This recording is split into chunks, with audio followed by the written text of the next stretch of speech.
Gama Jobat from Gracia. This is the Rorshok, Georgia update from the 15th of June, 2023. Quick summary of what's going down in Georgia. Let's kick this episode off with updates on the EU's 12 recommendations. On Monday, the 12th, the Venice Commission published its final opinion on the draft law on de-oligarchization, one of the conditions Georgia must fulfill to get EU candidate status. In the document, the Venice Commission warns against private individuals possessing excessive power without transparency, legitimacy, and accountability. The Commission also said that Georgia's draft law on de-oligarchization recognizes wealthy and media-owning individuals, subjecting them to restrictions.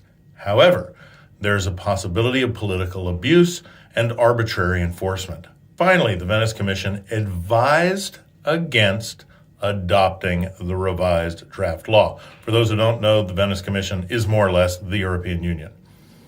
On Tuesday the 13th, despite the recommendations of the Venice Commission, Georgian Dream, or Otsneba, passed the de-oligarchization bill with 81 votes against 2 in its second reading.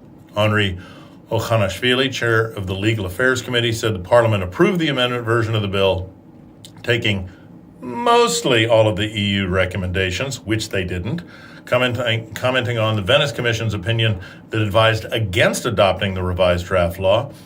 Okatse said that it is critical for Georgia to act in accordance with the European Commission to adopt the de-oligarchization law and leave no room for speculation on the fulfillment of EU priorities.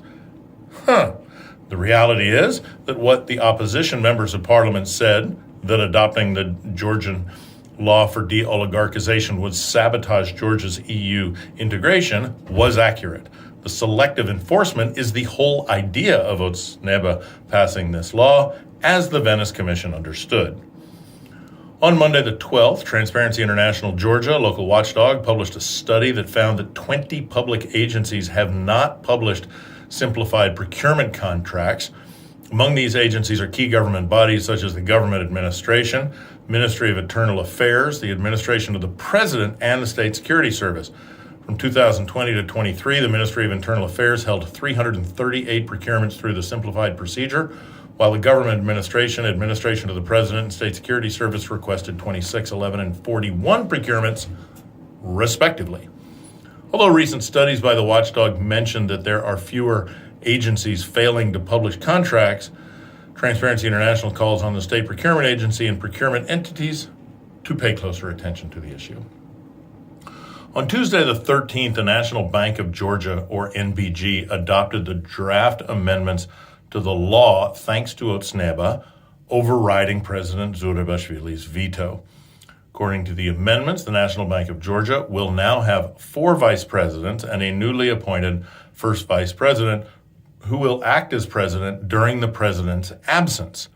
And the number of executive National Bank of Georgia board members will increase to 5.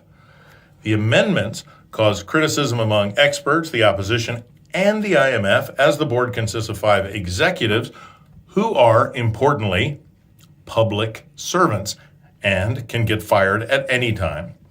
And for non-executive members, eliminating the board's role as an independent supervisory body, since the majority of board members will be state employees who can be fired at any time. The rumors are that Bidzina wants to get rid of the head, Koba Gvenitadze, who's been there since 2016. He's done an amazing job. Everybody who wants an independent central bank is crazy about him.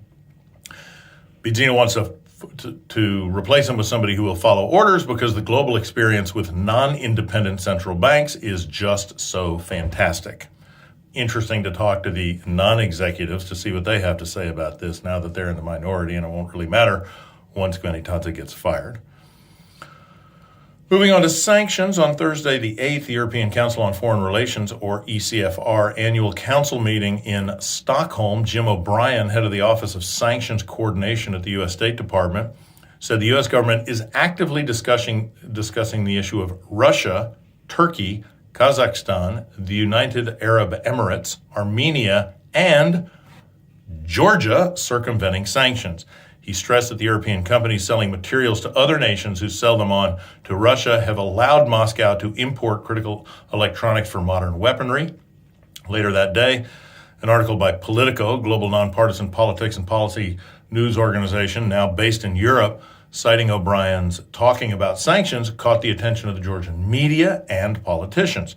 Ministry of Finance, in light of accusations from politicians and media outlets, stated that Georgia fully complied with international sanctions, but did not impose sanctions directly on Russia and actively collaborated with partner countries. He didn't mention that Georgia is actively collaborating with Russia to bust sanctions.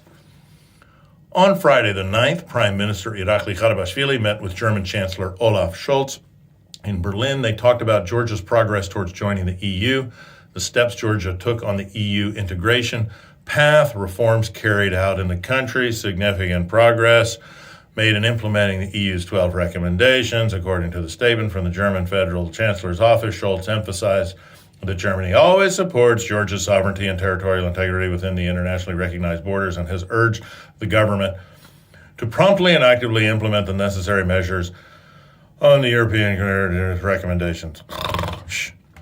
Heading west, on Friday the 9th, the government of the Autonomous Republic of Adjata reported that the Batumi Stadium received the real estate Oscar at the FIABCI World Congress in Miami. Tornike Rijvadze, chairman of the government of Adjata, attended the event and took part in the award ceremony. The soccer stadium earned international recognition after being nominated for the world's best public infrastructure award. Thousands of companies from over 70 countries attended the event. On Sunday the 11th, the Environment Ministry announced that Martvili Canyon in the Okatse Waterfall in Georgia's west will now be open to visitors at night with the installation of an eco-friendly 3D lighting system. Total budget for 3D lighting system was 4 million lari, about $1.5 million. Otar Shamugia, Minister of Agricultural and Environmental Protection, said in 2022 approximately 900,000 guests visited our protected areas. And this year, within 5 months, the number of visitors has increased by 50% compared to last year. On Monday the 13th, according to Info Imereti, a local news outlet in Imereti region, the miners in Chiatura went on a hunger strike demanding fair pay and better working conditions. Employees of Georgian Manganese LLC, a local mining company, went on a week-long protest which caused complete stoppage of operations across all mines, affecting over 3,000 workers. On Friday the 9th, the company responded to the protest, stating that they have not exported their products this year due to the ongoing decrease in demand and significant price drops in the global ferroalloys market, resulting in plummeting incomes of Georgian Manganese. Also, the company proposed changes, including a transition to the new work schedule, which involves minimizing administrative costs and shifting from a 2-shift 12-hour workday to a 3-shift 8-hour workday, I'm guessing with a drop in wages. However, dissatisfied with the proposal, miners continued the strike. Wednesday the 14th, Prime Minister Irakli Garibashvili visited the Kingdom of Belgium. He met with Charles Michel, President of the European Council, Alexander De Croo, the Belgian Prime Minister, and Oliver Varhelyi, the European Commissioner for European Neighborhood Policy and Enlargement. Varhelyi, after the meeting, wrote that the EU supports Georgia's reform efforts and encouraged Georgia to speed up the implementation of the 12 priorities set by the EU Council so the country can advance on its EU path. During the reception dedicated to the International Cultural Festival Europalia, and to commemorate Georgia's Independence Day in the Kingdom of Belgium, Garibashvili expressed his support for Ukraine and the importance of upholding modern values and fundamental principles in the international community. He emphasized Georgia's solidarity with Ukraine, the free world, and the firm belief of the Georgian people in achieving their goals and becoming a democratic European nation. And finally, Friday the 9th, the National Statistics Office of Georgia, or Geostat, published a quarterly report, Foreign Direct Investment, or FDI, in Georgia. According to the report, the Netherlands was Georgia's major foreign direct investor the first quarter of this year with almost $240 million, followed by Japan with $63.2 million. The United States was $54.7 million. Foreign direct investment in Georgia totaled almost $500 million in the first quarter, with the manufacturing sector receiving the largest share at $226 million US. The trade and transport sectors also saw significant investment at $91 million and $43 million respectively. Compared to the same quarter in 2022, FDI decreased by almost 14%, but increased by 53.3% compared to the fourth quarter of last year. Netherlands number one. Dutch people excited about investing in Georgia? What does that mean? It means that the oligarchs feel that Dutch law firms do a good job of concealing ultimate beneficial ownership. That's what it means. And that's it for this week. Stay tuned for a new episode of the Georgia Ramble coming up next week. I sit down with Derasa Sanakoeva, young woman who was born and raised in South Ossetia, now lives in Tbilisi. We chat about her life experiences and ideas about South Ossetia and its relationship with Georgia. If you don't want to miss it, make sure you subscribe to our show on Spotify or your favorite podcast listening app, or email us at georgia@rorshok.com.